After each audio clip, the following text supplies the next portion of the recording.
Hello बच्चों, आज हम पढ़ेंगे उपसर्ग प्रत्यय। कक्षा 8वीं में जो उपसर्ग प्रत्यय है, उपसर्ग किसे कहते हैं, प्रत्यय किसे कहते हैं और उससे कैसे शब्द का निर्माण होता है। शब्द यानी जो वर्ड बनते हैं। तो यहाँ देखिए, उपसर्ग नीचे दिए गए शब्दों को ध्यान से पढ़िए। ठीक है। सुजोड़ कन्या, तो क्या हुआ, सुकन्या। यहाँ था कन्या यानी लड़की, सु माने अच्छा, तो सुकन्या यानी अच्छी कन्या। उपजोड़ वन, उपवन, उपवन, वन माने जंगल, उपजो बोलते उपवन बगीचा। तो ऐसे देखिए, आगे में जो शब्द है जुड़कर इसमें परिवर्तन कर लिया इसका अर्थ में। इसमें भी देखो, आगे में ये शब्द जुड़कर इसमें परिवर्तन कर लिए, है ना। तो उपरोक्त दोनों शब्द सुकन्या तथा उपवन शब्दांशों से जोड़कर बनाए गए हैं। सु तथा उप शब्दांशों के जुड़ जाने से क्रमशः मूल शब्द कन्या तथा वन में परिवर्तन आ गया है। ऐसे शब्दांश उपसर्ग कहलाते हैं। तो देखा यहाँ में जो सुकन्या और उपवन जो है, ये वर्ड को ज्वाइन करके माने जुड़कर आए हैं। यहाँ में सु और उप शब्द का अंश लगा हुआ है। तो इससे क्या होता है, मूल शब्द में आकर उसमें परिवर्तन ला दिया है। तो इसी को उपसर्ग कहते हैं। तो इसका उचित डेफिनेशन, परिभाषा क्या होगी, जो शब्दांश किसी मूल शब्द के आरंभ में जुड़कर उसके अर्थ में परिवर्तन लाते उन्हें उपसर्ग कहते हैं। तो क्या है, जो शब्दांश माने जो शब्द के अंश मूल शब्द जो मेन शब्द के आगे में जुड़कर उसके अर्थ उसके मीनिंग में चेंज लाते, परिवर्तन लाते, तो उन्हें उपसर्ग कहते हैं।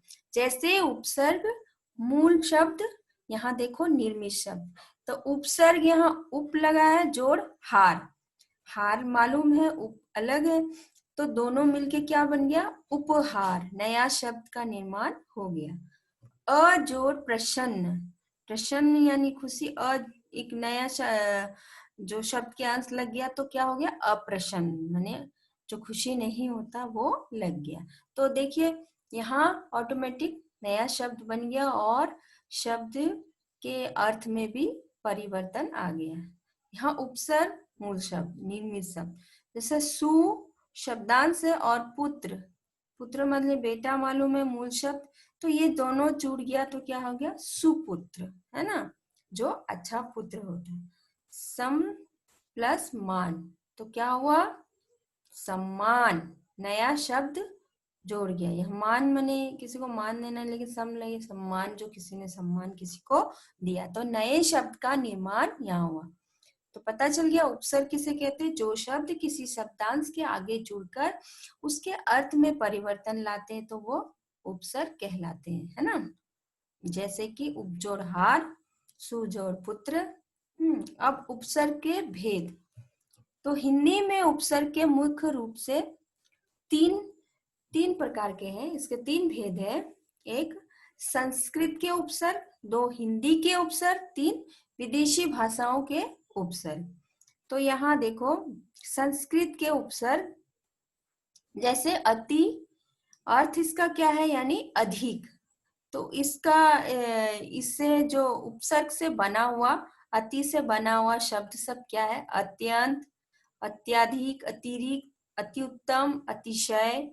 यहाँ अधिक, अधिक अर्थ है ऊंचाई, यानी अधि, अधि यानी ऊंचाई, श्रेष्ठ, इसका अर्थ दिया हुआ है ये। अधिकृत, अधिकरण, अधिनायक, अधिकार, अध्यक्ष। यहाँ अनु, अनु मने पीछे, समान या क्रम सूचक। इसके द्वारा निर्मित शब्द है अनुसार, अनुशासन, अनुरूप, अनुयायी, अनुकरण, अनुज। अभी और, अभी का अर्थ है और, पास या अधिक। तो अभिमान, अभिलाषा, अभिदय, अभिनव, अभिशाप, अपहीन, बुरा, अभाव, इसका अर्थ है। तो इससे जो बना उपसर्ग अपमान, अपव्यय, अपशब्द, अपशकुन, अपवाद, अपकर्ष, औस का मतलब होता अनादर, नीच, हीनता। अवगत, अवलोकन, अवज्ञा, अवगुण, अवनति, अवतार। आ का मतलब है और तक। इसका वर्ड क्या है? आगमन, आजन्म, आमरण, आरोहण, आरोह, आक्रोश, उत, श्रेष्ठ, ऊपर, अति, उत्पत्ति, उद्गम, उत्थान, उद्भव, उत्सर्ग, दूर यानी बुरा, बुरा, कठिन, दुर्बल, हलन दिया हुआ है, देखना। दुर्बल, दुर्जन, दुर्दशा, दुर्दशा, दुराचार, दुर्गम, दुर्लभ। तो ये उपसर्ग और इससे बने निर्मित शब्द ये है। परीक्षा में क्या आता है, ऐसे शब्द दे देते हैं, इससे आप कोई 4 या 2 उपसर्ग के शब्द बनाए। तो आप जैसे अति दिया तो यहाँ से कोई भी 2 बना सकते, अधि दिया तो यहाँ से कोई भी 2 बना सकते हैं ना। तो ये संस्कृत के उपसर्ग है। निर यानी नी ये र में हलंत है। इसका मतलब है बिना, बिना या नहीं या रहित। तो इसका क्या शब्द निर्माण होगा?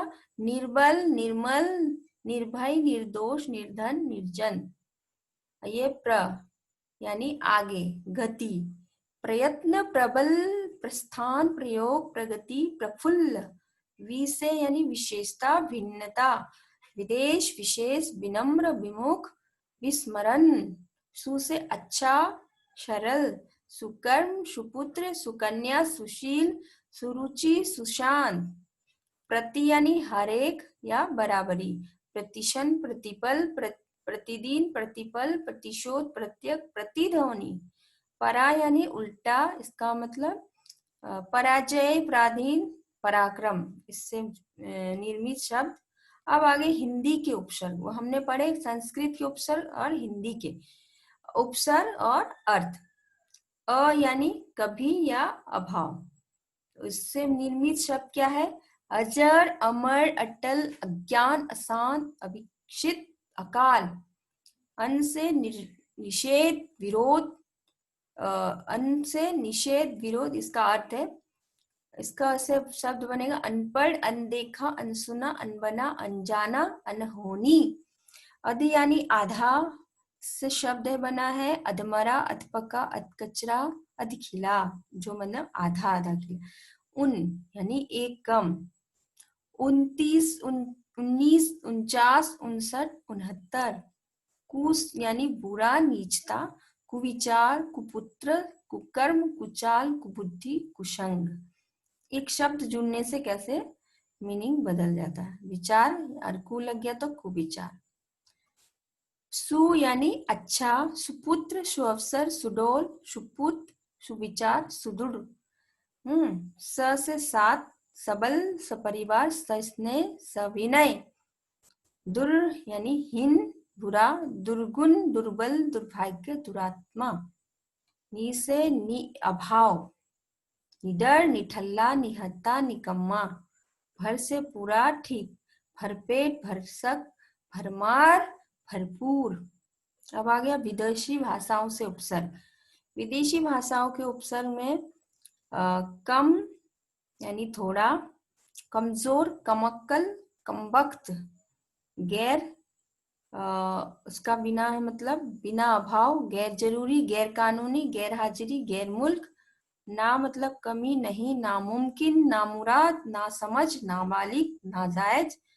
ब या बा यानी साथ, बदौलत, बनाम, बकायत, बाइज्जत। ला यानी रहित, लावारिस, लाइलाज, लाजवाब, लाचार, लापरवाह। बद यानी बुरा, बदनाम, बदकिस्मत, बदबू, बदहजमी, बदमिजाज, बदसूरत, बदतमीज। बे से बिना, बेहिसाब, बेकाबू, बेईमान, बेइज्जत, बेकार, बेवकूफ। हमसे समान, मान, हमदर्द, हमशक्ल, हमराज, हमउम्र, हमनाम। हर से प्रत्येक, हर दिन, हर रोज, हर काम, हर एक, हर साल। एन से ठीक, पूरा, एन वक्त, एन मौका। कुछ शब्द ऐसे भी होते हैं जिनमें एक से अधिक उपसर्गों का प्रयोग होता है।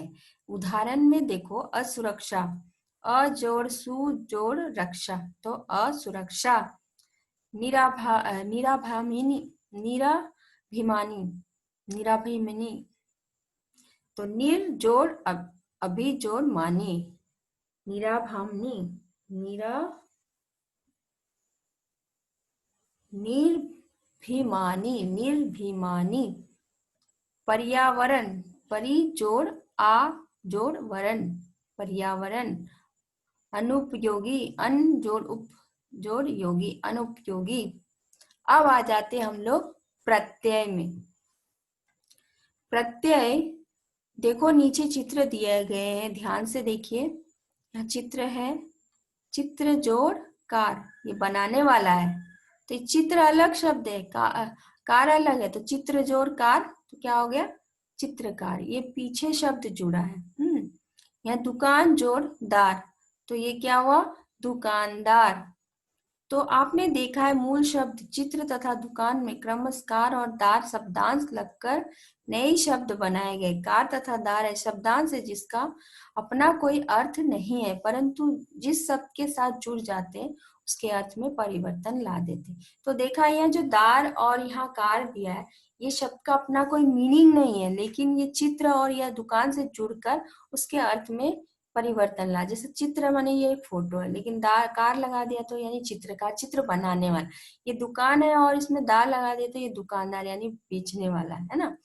तो अर्थ में परिवर्तन, उसका मीनिंग नहीं होता पीछे का जो शब्द है, लेकिन वो जुड़ के उसके अर्थ में परिवर्तन ला देता है। तो इसका सटीक परिभाषा क्या है, जो शब्दांश किसी शब्द के अंत में जुड़कर नए शब्दों का निर्माण करते हैं तथा उसके अर्थ में परिवर्तन ला देते हैं, उन्हें प्रत्यय कहते हैं। ठीक है, यानी सिंपल में जो शब्द किसी शब्दांश के अंत में लग के उसके नए शब्द बनाते हैं और उसके अर्थ में परिवर्तन ला देते, तो वो प्रत्यय कहलाते हैं। तो प्रत्यय के भेद है दो, कृत प्रत्यय, तद्धित प्रत्यय। तो कृत प्रत्यय, जो प्रत्यय क्रिया शब्दों में जोड़े जाते हैं, कृत प्रत्यय कहलाते। इससे बनने वाले शब्दों को कृदंत कहते हैं। माने कृत प्रत्यय क्या है, जो क्रिया शब्दों में जोड़े जाते हैं और इससे जो शब्द बनते हैं वो कृदंत कहलाते हैं।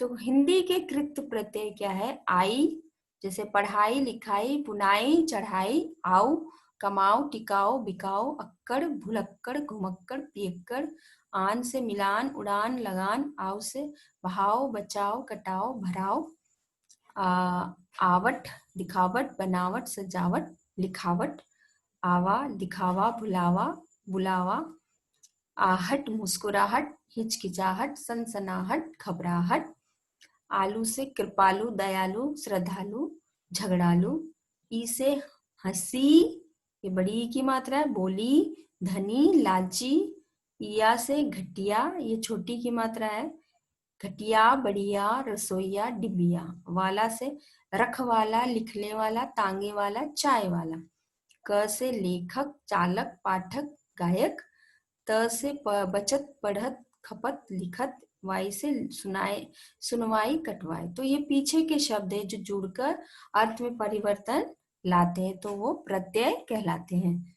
तो ये कृत प्रत्यय हमने पढ़ा, जिसको कृदंत भी बोलते हैं, जो क्रिया शब्दों से बनता है ना, क्रिया शब्दों में जोड़े जाते हैं। अब आते हैं संस्कृत के कृत प्रत्यय, अनि, पठनीय, गोपनीय, विश्वसनीय, अता, दाता, विक्रेता, श्रोता, वक्ता, उक, इच्छुक, भावुक, व, कर्तव्य, श्रव, अन्न, भावना, पढ़ना, प्रार्थना, कामना,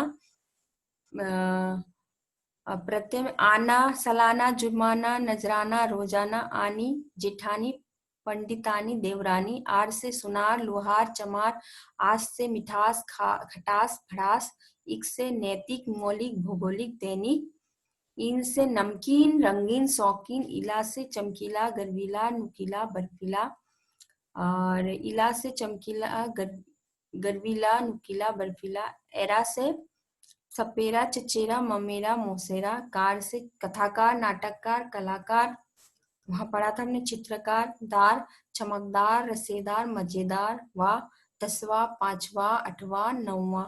अब आ जाता तद्धित प्रत्यय। जो प्रत्यय संज्ञा, सर्वनाम तथा विशेषण के साथ जुड़कर नई शब्द बनाते हैं, तद्धित प्रत्यय कहलाते। तो पहले हमने कृत प्रत्यय जो क्रिया शब्दों के साथ जुड़कर, और ये है संज्ञा, सर्वनाम और विशेषण के साथ जुड़कर बनाते, उसे तद्धित प्रत्यय कहलाते हैं। जैसे भूगोल प्लस इक, भौगोलिक, ये संज्ञा शब्द है। उच्च प्लस तम, तो उच्चतम, ये विशेषण शब्द है ना। तो संस्कृत के तद्धित प्रत्यय क्या है? इत से अंकित, शोभित, मोलित, मोहित, पल्वित। ई से राष्ट्रीय, भारतीय, स्वर्गीय, शासकीय। तम से श्रेष्ठतम, उच्चतम, न्यूनतम। नी से आदरणीय, गोपनीय। त्व से महत्व, पुरुषत्व, लघुत्व, कवित्व। ता से महानता, सुंदरता, एकता, मानवता। वान से भाग्यवान, मूल्यवान, दयावान। वती से भागवती, सौभाग्यवती, ज्ञानवती, पुत्रवती। आगत प्रत्यय क्या है? बाज से धोखेबाज, जालबाज, पतंगबाज। मंद से दौलतमंद, अक्लमंद, भरोसेमंद, जरूरतमंद, तीरंदाज, तीरंदाज, गोलंदाज। तो ये सब प्रत्यय प्रत्यय के हैं। तो हमने यहाँ उपसर्ग और प्रत्यय पढ़ लिया। उपसर्ग क्या है? जो शब्द किसी शब्द का शब्दांश के आगे लगते हैं, लगकर उसके अर्थ में परिवर्तन लाते हैं, तो वो उपसर्ग कहलाते हैं ना। जैसे कि सजोड़, सुजोड़, कन्या, सुकन्या, है ना। और प्रत्यय वो है जो शब्द किसी शब्दांश के पीछे लगते हैं, उनका कोई मीनिंग नहीं होता, अर्थ नहीं होता, लेकिन वो जुड़कर उसके अर्थ में परिवर्तन लाते, तो वो प्रत्यय कहलाते हैं, है ना। जैसे दुकान जोड़ कार, दुकान जोड़ दार, दुकानदार। तो इस तरह से उपसर्ग प्रत्यय बहुत सहज इसको समझने का तरीका है। और इसके परिभाषा भी ऐसे ही याद आ जाते हैं। जो शब्द पहले जुड़ते हैं वो उपसर्ग कहलाते हैं, जो पीछे जुड़ते हैं वो प्रत्यय कहलाते हैं। तो इसको देख लीजिएगा, और कोई दिक्कत होगी आप पूछिएगा। कुछ समझ में नहीं आया तो मैं आपको बताऊंगी। धन्यवाद।